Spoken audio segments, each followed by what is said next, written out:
God is good. And all the time. God is good. Yan. Sa mga pagpalang umaga po sa inyong lahat. At tayo po ay dadako na sa salita po ng Panginoon. Kung kayo may mga dalang Biblia, pwede po kayo makibukas sa 2 John. 2 John verse 1 and verse 2. So, yung ating pong pag-aaralan umaga ay mababasa po natin sa ikalawang Juan, talatang 1 hanggang 2. Mahaba po ito, verse 13 po ito. Hopefully na maintindihan po natin. Okay, may mga nasa labas na ba? Wala na. Yan, yan talaga. Wala na tayong ibilahin sa labas. Baka may kumakain pa dyan sa labas, ha? Okay, ikalawang sulat ni Apostol Juan, talata po 1 hanggang 2. Mula sa magandang pinuno ng iglesia. Mula sa magandang pinuno ng iglesia para sa mga hindi lang, at sa kanyang mga anak na tunay kong minamahal, hindi lamang ako, kundi lahat, nang nakaalam ng katotohanan ay nagmamahal sa inyo. Sapagkat ang katotohanan ay nasa sa atin ngayon at magpakailanman. Wala po tayong Tagalog, di ba? Ating Tagalog, no? So, okay na yan. Ay, may mga karal ng Tagalog ngayon umaga. Yan, inunahan kasi ni Lisa, kaya Tagalog ako ngayon umaga. Tayo mo na namin, maraming Diyos, maraming pong salamat.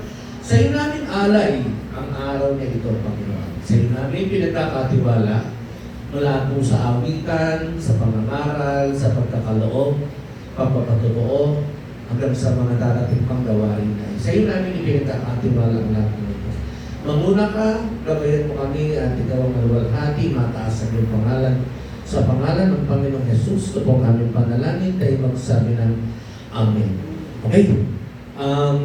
Sabi po ng verse 2, verse 1, para sa hiliran at ginang sa kanyang mga anak na tunay kong minamahal, hindi lamang sa nakakaalam ng katotohanan at nagmamahal sa inyo, sapagkat ang katotohanan ay nasa atin ngayon at magpakailanman. Okay? So ang mensahe po natin, for the sake of the truth. Yan. Para sa katotohanan at tanging sa katotohanan lamang. For the sake of the truth. Sabi po ng verse John chapter 2, mga hinirang na nakakaalam sa katotohanan at nagmamahal sa inyo sapagkat ang katotohanan ay nasa sa atin at ngayon at magpakailanman. Okay? So yun po yung pag-usapan po natin ngayong umaga. Maikli lang, 13 verse lang naman yan, i-cover po natin. So ngayon po ay December 21. December 21, ilang araw na lang, sasapit na ang araw ng New Year. Yan, lampas. Ilang araw na lamang po, sasapit na yung pag-celebrate po natin ang Kapaskuhan. Tama po ba? Either you like it or not, darating yung Pasko. At darating din ang bagong taon. So busy tayong lahat. No? Kaya nga po yung nais ko ibahagi po sa inyo, ngayong umaga, lalo na sa oras ko ng pangangaral, ay para po sa katotohanan. Yan. For the sake of truth, na siyang nakaalam ng katotohanan. Okay, historical background po, example natin. Una-una, yung author po nito, si Apostol Juan. Si Apostol Juan po, ang author po nito na siyang sumulat. Actually, yung unang Juan at ikalawang Juan ay magkadikit yan eh. Yung 1 John, 2 John, at 3 John ay halos iisa yung sinasabi. Right? So halos iisa yung iniaaral, halos iisa yung mababasa nyo. Dahil na po sulat ng isang mangangaral, ng isang apostol, kaya binabanggit niya yung una, yung ikalawa, at saka yung ikatlong sulat ay halos ang nilalaman ay halos pare-parehas. Ngayon nga lang, merong malimang pagkakaiba na kung babasahin niyo po yung ikalawang Juan, makikita niyo, mga kapatid, na merong isang maling aral na nandito sa ikalawang Juan. Ang ikalawang Juan po ay naisulat ito noong taong 90 AD. No? So po ay naisulat or isinulat po ito ni Apostol Juan bilang kabahagi ng unang Juan, at ikalawang Juan ay naisulat noong 90 AD. So So, ibig sabihin, mga kapatid, magkakadikit yung sulat na yan. And then, ang second John po is composed in 90 AD. Isinulat yan ni Apostol San Juan. At makikita niyo po yung verse 1. Sabi ng verse 1 po na dyan, sabi po dyan, mula sa matandang pinuno ng iglesia. So, doon sa nagsimula, yung matandang pinuno ng iglesia. Mostly ang tinutukoy niya na si Apostol Juan, the elder of the church. Then, susunod po niyan para sa hinirang na ginang. So, yung hinirang na ginang po dyan ay binabanggit po dyan ay yung church. And then, yung mga anak, mga hinirang na ginang at sa kanyang mga anak, yun po yung members of the church. So, bakit po ganon? Hindi tinutukoy, hindi po tinutukoy directly kung sino yung sinasabihan. Actually, meron po talagang ibig sabihin yan. Ang sabi niyan, this phrasing likely served as a coded language amid persecution to protect identities. So, nung panahon po nila Apostol Juan, hindi sila gumagamit ng pangalan. Ang ginagamit na nila ay parang mga coded languages. Bakit po? For reason na ang dahilan po niyan ay para ma-avoid po yung persecution, para makaiwas po mga kapatid doon sa pagkakakilala ng sumula.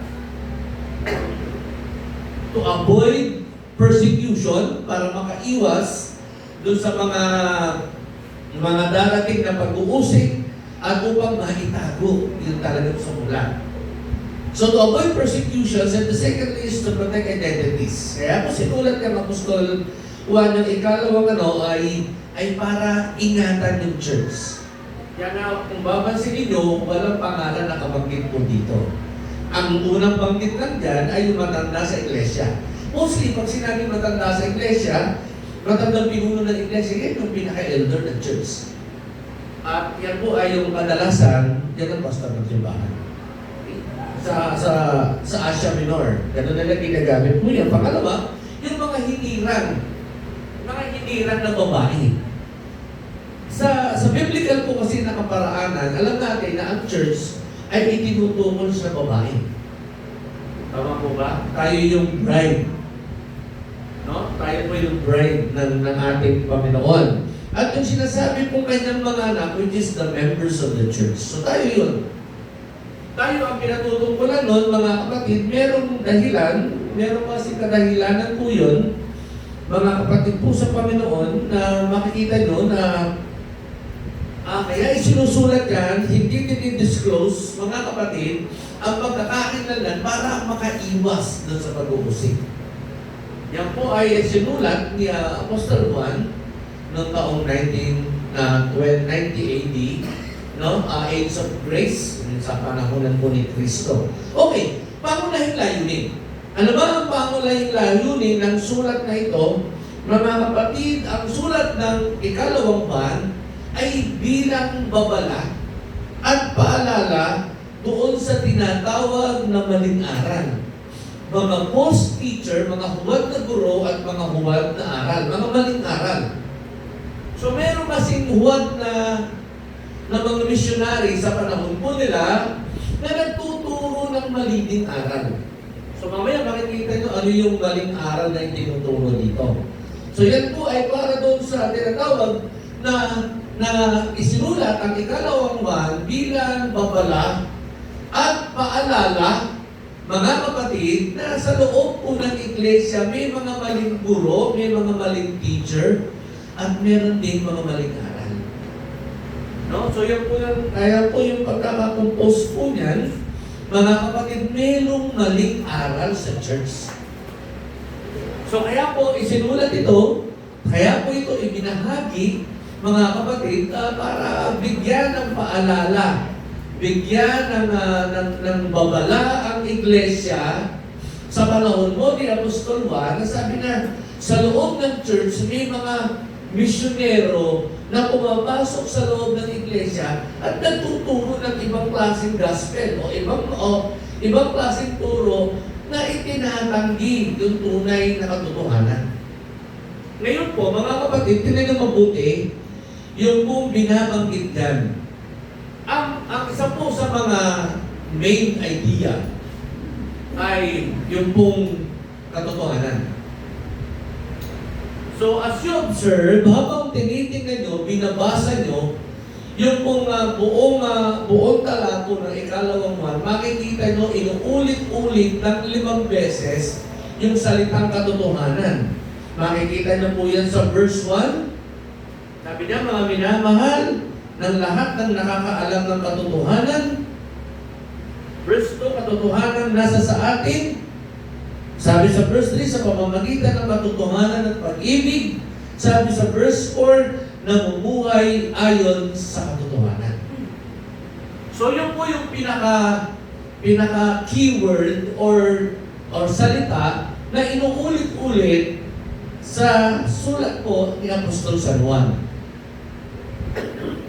Madalas po namin tinuturo, maging even sa pulpito na ito, na sa tuwing kayo babasa ng salita po ng Diyos, lagi inyong babantayan ang mga paulit-ulit na salita. Halimbawa, ng John chapter 3. Diba? Ano sabi doon? Yung paulit-ulit na binabanggit doon. Malibang ikaw ay maipanganak na muli unless a man be born again. Sabi ng John chapter 3 verse 3. Sabi ng verse 7, a marvel not I say unto thee, you must be born again. So inuulit-ulit po yan. Once na ang mga salita ay inuulit-ulit sa binabasa nating aklat po, gaya ng ikalawang sulat ni Juan, ibig sabihin, nandun yung emphasis. Nandun yung word na nagbibigay siya ng pinakamagandang katotohanan na dapat natin makita ngayong umaga. So, ganun tayo magbasa. Ganun po ang aming presentasyon ng pangangaral po sa inyo. Para sa ganun, makita po natin bakit po ang ating pong tema ngayong umaga ay para sa katotohanan. Unang-una kasi may maling aral. Okay? May maling aral, kaya yung katotohanan na yan, sabi po ni Apostol Juan, ay nagbigay ng babala sa mga mananampalataya na siyang hinahawakan ni Apostol Juan, ang sabi niya, mag-ingat kayo. Meron po yan. Yan po ay mababasa doon sa 1 John chapter 4 verse 1. Sabi ng 1 John chapter 4 verse 1, mga minamahal, huwag ninyong paniwalaan ang bawat nagsasabing nasa kanila ang Espiritu. Sa halip, subukan ninyo upang malaman ninyo kung talagang mula sa Diyos ang Espiritu nasa kanila sapagkat marami. Yan. Marami ang mga huwad na propeta sa mundong ito. Ito ang palatandaan ng Espiritu ng Diyos ay nasa kanila kung ipinahahayag nila na si Kristo ay dumating bilang tao na pinanghahawakan ng mga iglesia ni Kristo. Yan. Na dumating yung aral. Sabi na mag-ingat kayo kasi sa mga huling kapanahunan maraming darating, maraming mangangaral at ipinangangaral ang mali, ipinangangaral yung mapanganib na aral na nakakapasok sa loob ng iglesia. Kaya nga po naisulat yung ikalawang Juan, ito'y bilang paalala sa mga mananampalataya at maging sa kapanahunan natin na dapat nag-iingat din tayo. Kasi maraming aral ngayon na nakakabahala. Amen? Amen po ba? Amen po ba? 6-7. Diba? Alam ni Pia yun. 6-7? 6-7, P. Yeah. Diba? Pag sinabi 6-7, ganun yun. The God of steel and the God of the ocean. 6-7. Well, actually, yung word na 6-7 na yan is a demonic number. Narinig ko yan sa aking apo, yung si Jacob. Lagi na sinasabi, 6-7. 6-7. Ako naman, napapagayat. 6-7. Until such time na tinignan ko yung word na 6-7 po na yan, hanggang sa niresearch ko siya, na ang umawit pala niyan ay si Skrilla na isang black rapper At yung si Skrilla na yun, na ang title ng kanta niya ay yung salitang .67.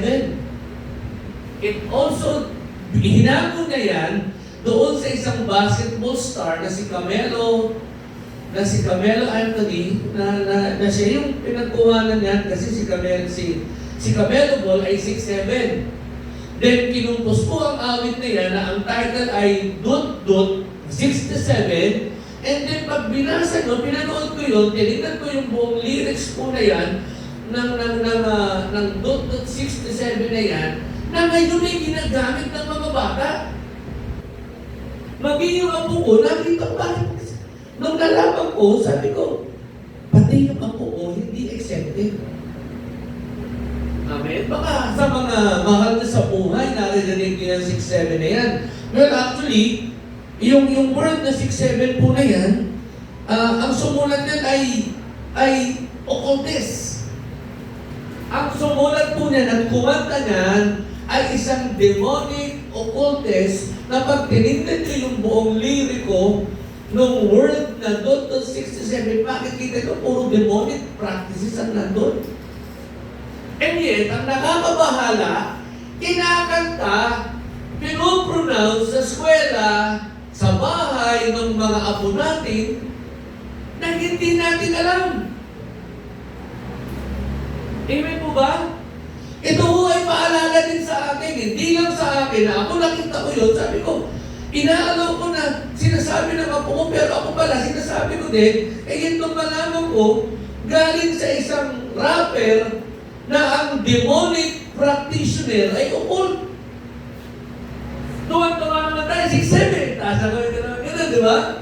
Sa school, ginagamit po yan. And yet, hindi nila alam na yaang umawit na yan ay nagpa-practice ng demonic skills. Kaya nag-trending. Trending yung kanta na yan, yung .67. Tingnan nyo sa bahay nyo, mamaya, tingnan nyo. Baka mamaya ang mga apo nyo, mga anak nyo, sa bahay, hindi nyo namamalayan na ang mukhang bibig nila 6'7". Ito ho yung paalala na ikalawang buwan ngayon. Maraming mga araw ngayon na nakakatakot. Tama po ba? Maraming siguro magtataka kayo, magpapasiguro mo, bakit ganito ang aral natin? Itinutuloy lang natin yung mga bagay na minsan hindi tayo aware, nakababasa natin, katitingin natin sa Facebook, natutuwa tayo, nakikita natin sa mga apo natin, ay, galing ko ng apo ko. Di ba? 6'7". Ganun pa yun. Kasi ganun yan, no? Pag sinabi 6'7", kondo ang mga kamataan, ganun. Pero they do not know na yung 6'7" na yan is a demonic sign na ang kumanta ay nagpa-practice ng occultism. So maging aral po sa atin, baka mamaya makita, uy, ganun na po, 6'7", sawayin nyo na. At yung apo ko po, nung narinig ko yun, simula nung nalaman ko siya, sinaway ko na, hindi na yan practice sa loob ng bahay na. Why? Kasi iniimbita natin ang demonyo sa gano'n. Tama po ba? Kala natin masaya. Sa school, di ba? Hindi nila alam na yung kanta na yung galing sa nagpa-practice ng demonic. Kaya natuwang-tuwa mga tao nung kinanta nila, 6'7", dude, 6'7".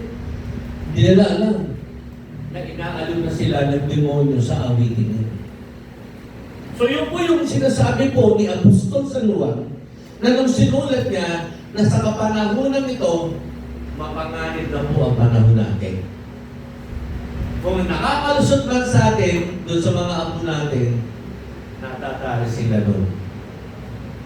Parang kakalungkot. Imagine ninyo, 5 years old lang yung apo ko, hindi niya alam yung 6'7" eh. Kala lang na masaya. Pero hindi niya alam, galing yun sa demonyo. So, ganun po yun. Yun yung pinag-aaralan po natin ngayong umaga, yung mga nakakabahalang aral. Yung mga nakakabahalang practice ngayon ng mga kabataan, ng mga anak natin, na tuwa-tuwa tayo, 6'7". Aba, pag binasa niyan, demonically practice yan. Pag inalaw niyo yan sa loob ng bahay niyo, parang sinasabi na okay lang ang demonic occultism dito. Which is wrong, mga kapatid. Dapat bukas tayo sa gano'n. Kasi isa kami sa nadali nun. Ako sa ako, ganda ako. 6-7. Kami nung ni-research ko, demonic practices pala yung 6-7 niya. Kaya simula nung pinagalitan ko na siya, hindi na yan pwedeng banggitin dito, yung word na 6-7. Baka ang mga apo nyo 6-7 din ha. Paalala lang po ito. Baka ang mga anak nyo, tuwa sa 6-7, no, minamagimay po natin ang demonyo yan. Okay? So yun po yung sinasabi po ng maling aral as a warning bilang babala o pasabi po ni Apostol Juan na sasabi ng 2 John 1 na subukin ang lahat ng Espiritu dahil sa huling kapanahunan mapanganib na po ang nangyayari. No? So ano po yung ating titingnan ngayon? Tingnan niyo po yan. Sabi po doon sa verse 9, ito yung pinakabagay na nakakabahala sa ikalawang buwan. Sabi po sa verse 8, mag-ingat nga kayo. Sabi sa verse 7, sapagkat nagkalat sa sanglibutan ang mga mandaraya. Ito na yung mensahe. Sapagkat nagkalat sa kapanahunan natin ngayon, ang mga mandaraya ayaw nilang kilalanin na si Jesucristo dumating bilang tao. Yan po yun. Sabi ng English version, sabi na, many deceivers that acknowledge Jesus Christ as coming in the flesh and gone out into the world, any such person is a deceiver and an antichrist. So, ibig sabihin, yung mga tao na to, na pumapasok sa loob ng iglesia, na nagbibigay ng aral at nagturo, mga misyonary pa naman, na ang sinasabi nila, si Kristo ay hindi naparito sa lupa bilang may katawan. Ano po ang ibig sabihin nun? Ang tawag po sa aral na yon ay docetismo or docetism. Ano po yung docetism na yan? Docetism denies the incarnation of Christ. Serapion of Antioch is the first used the term docete, means to seem or to appear, or doctrines denial the physical reality in Christ. This originates around 90 AD. So 90 AD pa lang, meron ng aral na ang tawag doon ay docetism or docetismo sa Tagalog, na ang pangunahing nangangaral niyan na ang pangalan ay si Serapion. At ang pinangangaral ni Serapion na yun sa panahon ng 90 AD, na ang sabi na hindi totoong si Kristo yung nagkatawang lupa. Sabi nga, yung nakita yung napako sa krus ay isa lamang anino. It is only a phantasm, a phantom. Sabi nga, hindi pwede si Christ magkaroon ng katawan. Bakit po kaya? Kasi ang docetismo ay bahagi ng aral na ang tawag ay Gnosticism or Gnosteos. Ano po yung Gnosteos? Itinatanggi ng mga Gnosticism or ng mga Gnostic, mga kapatid, na ang katawan natin ay makasalanan. At ang tunay na banal lamang, mga kapatid, ay yung nasa Espiritu. So yun lang daw po yung sinabi ko sa Gnosticism. Kaya hindi sila naniniwala na si Kristo ay nagkatawang lupa dahil ang katawang lupa ay makasalanan. So yun po yung itinaguyod nilang aral. At kinuha naman ng isang alagad na ang pangalan ay Serapion, ang sabi na si Kristo hindi naman talaga namatay. Inaatake na si Kristo hindi na sisilang. Kasi nga ang katawan na yung makasalanan. So yun po ay itinanggi ng nila Eusebius, nila Arminius, tinanggi po nila yan at tuluyan nilang ibinasura na yung aral na yan ay hindi sa Diyos.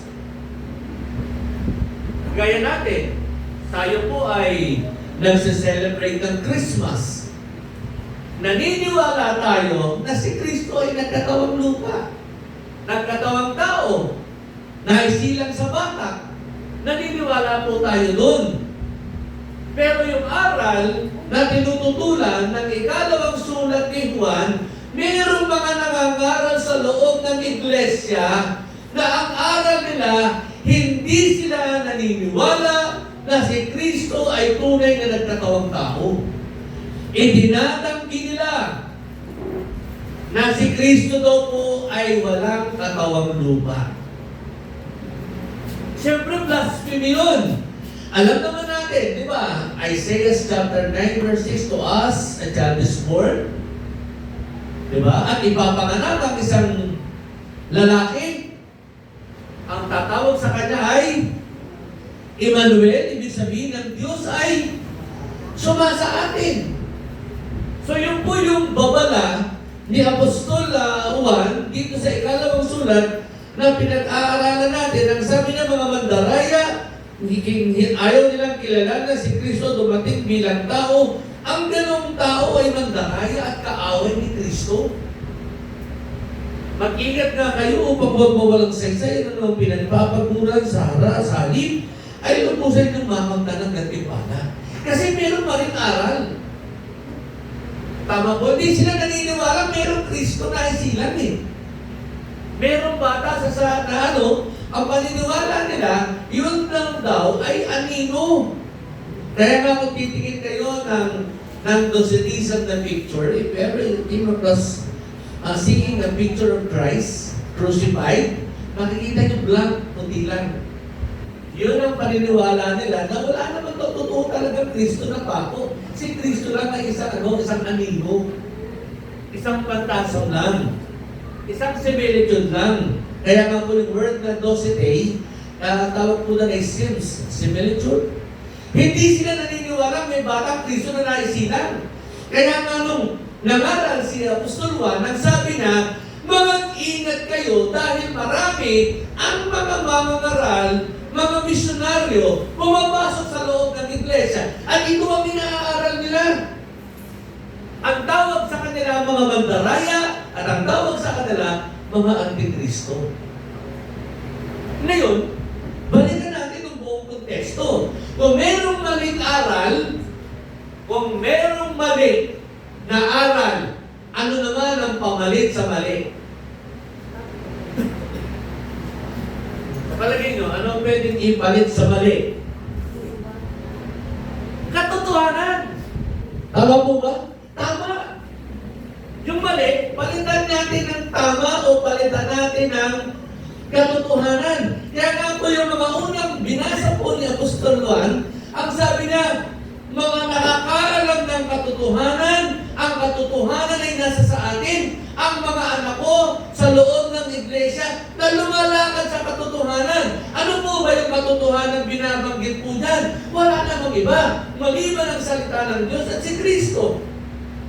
Sabi ng aklat ng John 17 verse 17, ang sabi na, pakabanalin mo sila sa iyong mga salita, sapagkat ang iyong salita ay katotohanan.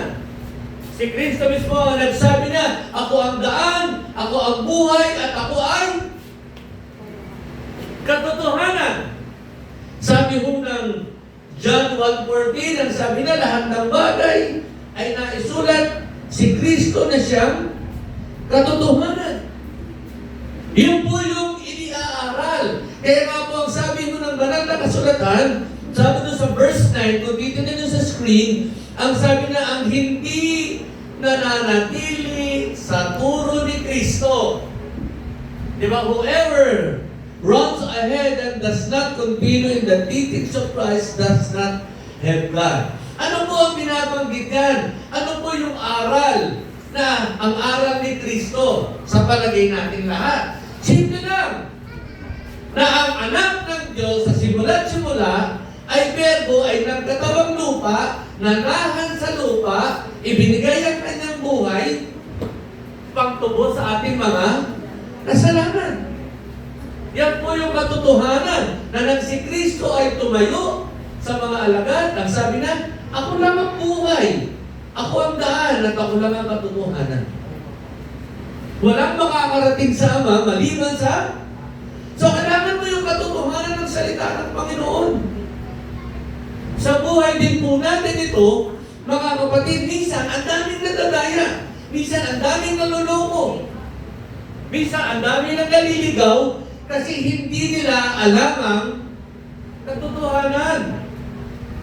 Di ba maliwanag na sinabi ni Kristo? At malalaman nyo, sabi ng John chapter 8, at malalaman nyo ang katotohanan, at ang katotohanan ang magpapalaya po sa inyo, sa atin. Lalaya tayo sa katotohanan, lalaya tayo sa daya, lalaya tayo dun sa mga taong pupunta sa loob ng iglesia, mamamali ang aral, pero ang pinakamahalaga na responsibilidad po natin ngayong imaga, dapat alam natin ang katotohanan. Paano natin malalaman ang katotohanan? Sinabi ni Joshua, saliksikin ninyo yung katotohanan. Magbasa kayo ng Biblia araw-araw. Ilagay nyo ang tamang pundasyon o wala nang nailagay pa. Malibang yan ay si Kristo. Para hindi tayo madaya na may mga aral, na may mga dumadating na mga aral na yan, na sinasabi, hindi naman totoong naisilang si Kristo eh. Para hindi tayo madaya, mga kapatid, ng mga practices ng ating mga apo, na sumisigaw na 6-7, 6-7, 6-7, nadadaya na sila ng demonyo. At ang masakit po nun, nadaya na sila, nadadala pa sa loob ng bahay natin. What if hindi natin alam? Amen po ba? Hindi natin alam, nasa loob na pala ng bahay natin. Tuwa-tuwa pa tayo. Tuwa-tuwa pa ang mga anak ng Diyos. Pero mali na eh. Paano natin malalaman ng mali? Gamitin mo ang katotohanan ng salita ng Diyos. Basahin mo ang Biblia. Pangawakan mo si Kristo na siyang katotohanan, na siyang daan, na siyang buhay. Kasi ang sabi ng Biblia, nasisira ang aking bayan kasi wala silang alam. Kaya nga ang sabi dito ni Apostol Juan, ang hindi nananatili sa turo ni Kristo. Ano ba yung turo ni Kristo? Na si Kristo ay nagkatawang tao, na si Kristo nasaan yung tao, at nasaan yung Diyos, na ang kadahilanan, ibigay ang buhay na para sa atin, at lumusin tayo sa ating kasalanan. So yun po yung aral ni Kristo. Yun po yung aral ni Kristo na sabi niya, ang anak ng tao ay ibibigay yung pagkakanalo sa ikatlong araw, siya sisila, siya ay mabubuhay na muli para bayaran, tubusin ang ating mga kasalanan. So yung unang aral ni Kristo, ngayon ang paalala ni Apostol Juan, mag-iingat kayo, baka kayo madaya. Sobrang panonood natin ng YouTube, nadadaya na tayo. Sa sobrang panonood natin, binibigay natin Roblox sa mga anak natin, pero hindi na natin nakikita. Ang dami ng mga subliminal message doon na sometimes demonic na siya. Hindi natin pinoproteksyonan ang mga anak natin. Hindi natin pinoproteksyonan ang sarili natin. Hindi natin pinoproteksyonan ang pamilya natin. Nakakapasok yung daya. Sabi ng Biblia, ang demonyo ay naghahanap lang ng kanyang masisira. Ang number one sisirahin ng demonyo, hindi yung kanya. Sino ba target ng demonyo? Ako! Pero yung katabi mo, target din yan ng demonyo. Sabihin mo sa kanya, mag-ingat ka. Yan. Magbasa ka ng Biblia. Ayan po ba? Okay? So first John, isinulat ang first John, ang unang Juan ay isinulat, focuses on our fellowship o ang pakikipagkaisa natin sa Diyos, sa Ama at sa Panginoong Kristo. Ang ikalawang Juan naman na isulat para proteksyonan yung ating fellowship. Ang kadahilanan, kaya na isulat yung ikalawang Juan para yung ating pong pakikipagkaisa sa Ama, sa Diyos at sa Espiritu Santo ay maproteksyonan. Kaya nga ang sabi niya, mag-ingat kayo na hindi mawala ang gantimpala nyo. Sabi ng verse 8.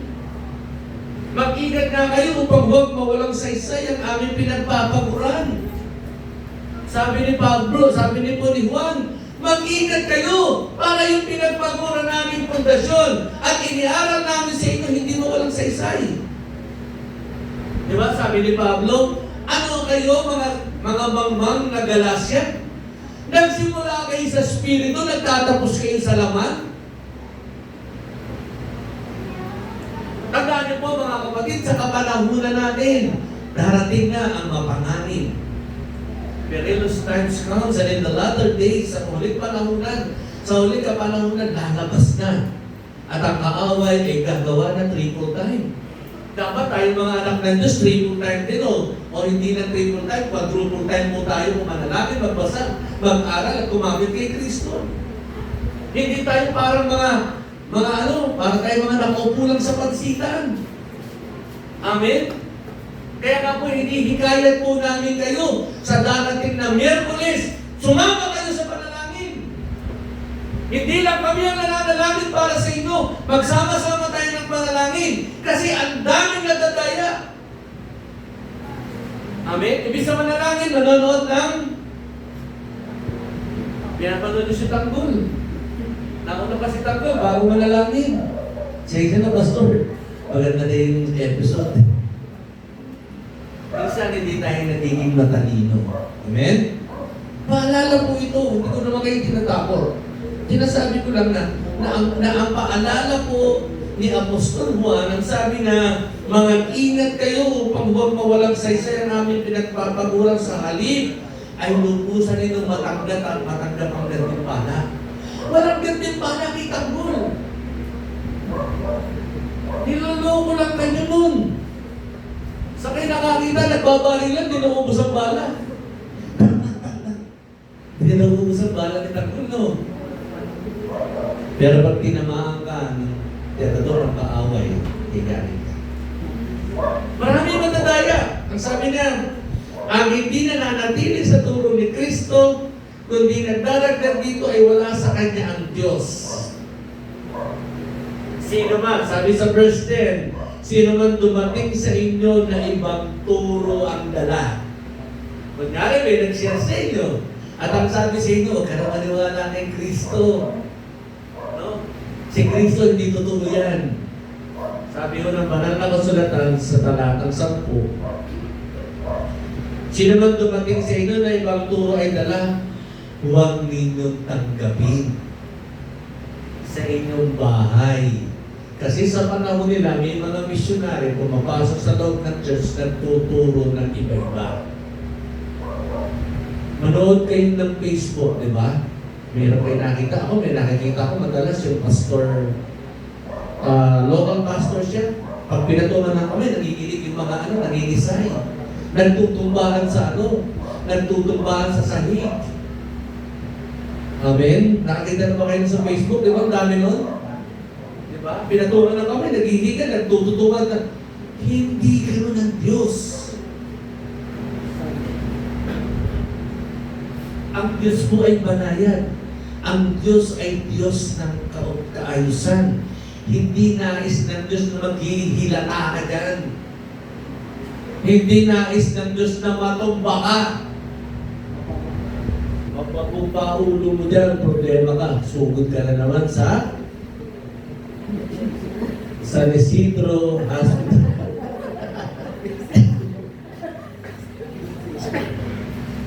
Pinatungan na kami ni Pastor na tumbang ka nun. Kapag ako magpabatong na kami para kayo patumbahin. Hindi ko natin practice yun sa church. Pero may nangangaral nun. Pag nanonood kayo ng Facebook, nakikita nyo, minsan kami pinagpeta, lumalabas yung daga sa hita eh. Nakakatakot. Nakakatakot manood. Ganyan po ba? Di ba? Patuwa ka na lang, bigla ka naghihilat ang ganun. Ako.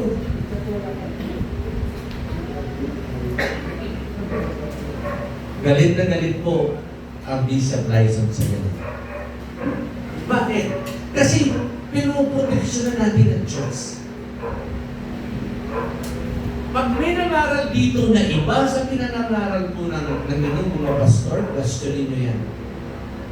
Sabi ko ng banal na kasulatan, sino man dumating sa inyo na ibang turo ay dala, huwag ninyong tanggapin sa inyong bahay, hindi huwag niyo siyang batiin. Di ba? Minsan binabati pa nga natin eh. Halika, basa na. Di ba? Kaya sa ato din, nasa bahay mo nila.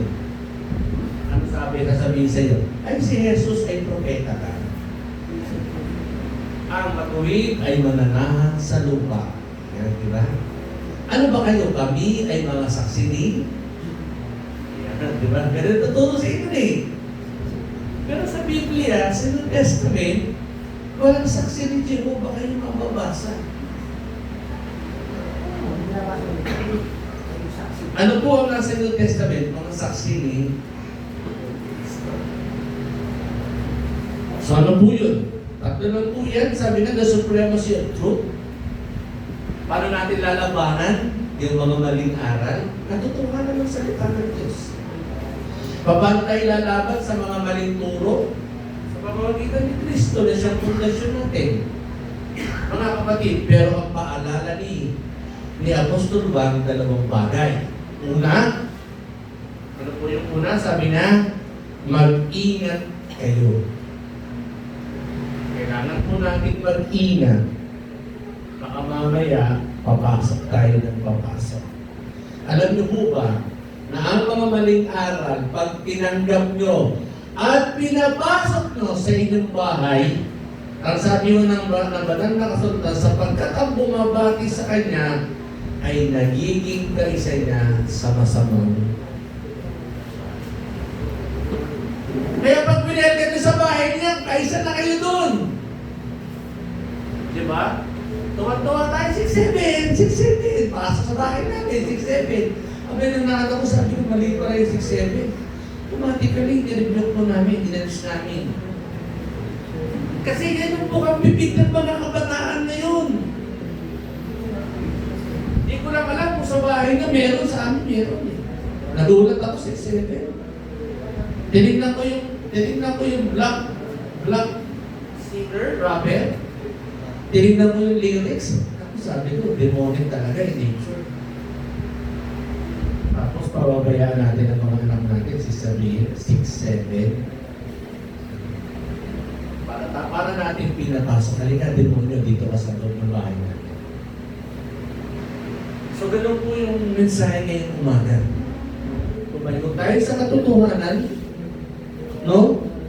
Tayuan po natin ang katotohanan. Sabi po ng verse 1, 3, verse 4 at 6. Sabi po doon sa pangalawang structure po niyan, sabi doon, ay paalala, warning, babala sa atin na mag-ingat tayo. Pangalawa doon sa pag-iingat na yun, huwag niyong i-entertain sa bahay niyo. Tama po ba? Baka tuwa-tuwa kayo, pinatutok kang gano'n, pinaninig, pinaninisay. May kung ano-ano pa makikita nyo. May nagtatakbuhan gano'n, nagtatawanan gano'n, tapos yung mga magkakatabi, nagyayak-yak, kala mo mga ano, tawag doon, mga tiyanak na naghahakik-kita. Yung isa doon, tumatalo, nagsisirko-sirko pa, hindi gano'n ng Diyos. At hindi yun ang aral ng Diyos.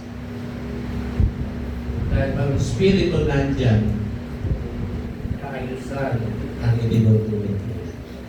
Amen? Pangatlo, sabi po ng pangatlong structure niya, tayo po ay in-encourage po. Tayo po ay pinaalalahanan na mag-ingat. Mag-ingat, huwag batiin. Ano po yun? Mag-ingat, huwag bumati. Hindi, huwag nyo papasukin sa loob ng bahay nyo. Sabi yun naman na nakasulatan, manatili tayo sa pag-ibig ni Kristo. Sabi na, panibagong utos ang binibigay ko sa inyo, magmahalan kayo. Kasi po pagkalam natin ang katotohanan, dahil ang Diyos ay katotohanan. At ang Diyos ay sumasama sa pag-ibig at katotohanan. Kaya po ngayong umaga, simple lang po. Lagi tayong tumayo sa katotohanan.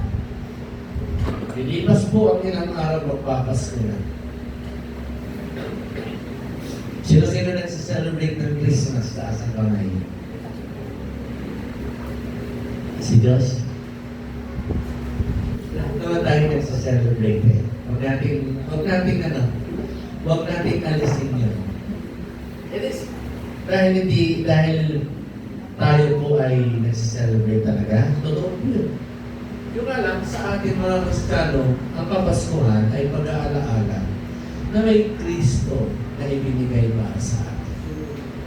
Diba yung kinatanga natin? Yung sumilang na. Yung tagapagligtas ay isinilang na po. Kaya nga kung sinisigaw ng mga anghel ay Hosanna, Gloria sa kaitaasan. So po yung sinisigaw po nila, mga kapatid. Hindi tayo tumayo sa katotohanan, tandaan nyo, hindi nyo malalaman ang katotohanan kung hindi kayo nagbabasa ng Biblia. Sabihin mo dyan sa katabi mo, magbasa ka ng Biblia. Kung wala kang Biblia, ibenta mo, cellphone mo, bumili ka ng Biblia. Parang wala na nakasagot. Tandaan niyo po, walang holy apps. Wala pong holy apps. Ang nakalagay lang, Holy Bible. May holy apps, syempre. Kasi yung holy apps na yun, parang props lang yun eh. Mataas lang ang storage nyo, kaya nakakapag-ano kayo. Pero the mere truth, mga kapatid, minsan yan, binubuksan lang pag Sunday pa eh. Tama po ba? Di ko naman nilalahat. Masabi lang Kristiyano tayo, may apps tayo. Pero the main truth is dapat may Biblia talaga tayo. Amen po ba? Wala po kayong Biblia, tasa kami nang wala dito Biblia. Praise the Lord, lahat kayo meron. Parang tatatlo lang nakita ko ng Biblia dahil dito. May project po mga women's sa kalooban po ng ating Panginoon. Hopefully, 2029 may Bible na po kayo mga. Anniversary po pala, anniversary 2029. Next year, okay. So next year po ay sa kalooban po ng ating Panginoon, magkakaroon po tayo ng mga bagong Bible para sa inyo. Yan po ay sa tulong-tulong na pagkakaloob ng mga kapatiran, ng mga magigiting na kababaihan na nagplano, masikap, nanalangin, nagkaloob, hindi isinantabi ang kanilang mga bulsa at bibili ng Biblia para sa atin. Para lahat tayo ay makinaba. Amen? Amen po ba? So ngayon po umaga, makikita po natin ano ang pwede natin pangawakan ngayon umaga. Huwag mo natin kakalimutan para po madaig natin ng mga maling aral. Hindi ko sinasabing mali ang Christmas ha. Hindi ko sinasabing mali po yan. Mali lang natin isinaselebrate yan. Actually talaga mali. Mali lang yung pagsaselebrate ng tao. Why? Kasi yung Christmas napapalitan ng queso de bola. Yung Christmas napapalitan ng bagong phone. Yung Christmas napapalitan ng hamon. Tama po ba? Yung Christmas napapalitan ng bagong sapatos. Pero subukan mo na itong Pasko na to, may bumili sa inyo ng Biblia ngayong Christmas. Tingnan ko lang. Amen po ba? Kasi sometimes, nag-i-invest tayo sa mga bagay temporary. Just true naman. Lahat naman po tayo doon. Pero dapat, sabi nga nung nagsabi kanina, first things first. Hindi lamang po yung want natin, dapat ang binibigyan natin ng priority yung needs natin talaga. Amen? Dahil Christmas, bagong shoes, bagong phone, ano pa? Bagong boyfriend, bagong jowa, sabi nila. Diba sometimes we forget na ang pagkakasilang po ni Kristo is outside Bethlehem. Because there's no room for them in the kingdom. Kaya minsan yung pag-celebrate po natin ng Christmas, instead na nakapokus kay Christ, mas pinapalitan natin ng material na bagay. Amen po ba? Parang hindi masaya ang Pasko pag walang bagong shoes. Sino po dito may bagong shoes? Taas ang kamay. Wala. Sino dito may bagong relo? Taas ang kamay. Meron ako, meron. Sino sa inyo may bagong pantalon? Taas ang kamay. Kasi yun yung spirit of Christmas. Materialism na hindi natin nakikita eventually na pumapasok sa buhay natin. Tayo mga Kristiyano na minsan hindi na masaya ang pagsilang ni Kristo. Kasi wala na yung katotohanan. Na katotohanan po ngayong umaga, namatay si Kristo hindi para sa bagong damit, bagong sapatos, bagong relo, bagong cellphone. Namatay si Christ para bayaran ang kasalanan ko at bayaran ang kasalanan. Magkaroon po tayo ng buhay na walang hanggan. So ngayong umaga, hindi ko nakakabahan pa. Kaya alam ko mamamas ko pa kayo. Ito lang po yun. Nawa itong darating ng mga araw, we celebrate Christ's birth. Huwag natin masyadong i-focus more on the material side that eventually kills our joy. Diba? Nalungkot ang Pasko kasi walang pera. Tama po ba? Walang pera eh. Nalungkot ang Pasko. Kailan pa naging kapalit ng pera si Kristo? Malungkot ang pera, walang spaghetti, malungkot ang Pasko, walang spaghetti, walang salad, walang tinapay. Tandaan po natin, araw-araw naman pwede ka mag-celebrate ngayon. Pero, huwag natin palitan ang sinasabi mo ng banal na kasulatan. Kaya nga po yung mga ngaral po ni Apostol Juan, paalala sa atin, tayo sa katotohanan. At ang katotohanan yan, ang pagkasilang ni Kristo, hindi material ang katawan. Sinilang si Kristo para bayaran tayo at tumusok tayo sa ating kasalanan. Kaya nga po, paalala, ni Apostol Juan, mag-ingat kayo. Baka mawalang halaga yung pinag-patuloy po natin sa harapan ng Diyos. Habang natin ang Panginoon, manatili tayo sa biyaya ng Diyos. Habang malakas pa tayo, tumayo tayo sa katotohanan. Habang malakas pa tayo, hayaan natin kapitan tayo ng Diyos. Dawa po sa darating na Kapaskuhan ay mas maging masaya tayo spiritually. Yung material po ay second options lang naman yan. Sa mga po nagpapala sa atin. Ang mahalaga, darating ang Kapaskuhan, masaya tayo dahil naligtas po tayo. Amen? Tayo po ay manalangin. Ama naming Diyos na makapangyarihan. Maraming salamat po sa araw na ito, Panginoon, na dinala mo sa amin. Nabantayan po namin ang aming mga sarili na baka mamaya, Panginoon, na ang pagsilan mo ay napapalitan namin ng material na bagay, Panginoon. Iba nagiging priority namin, Panginoon. Mas tinatanggap namin ang mali kaysa sa katotohanan ng iyong mga salita.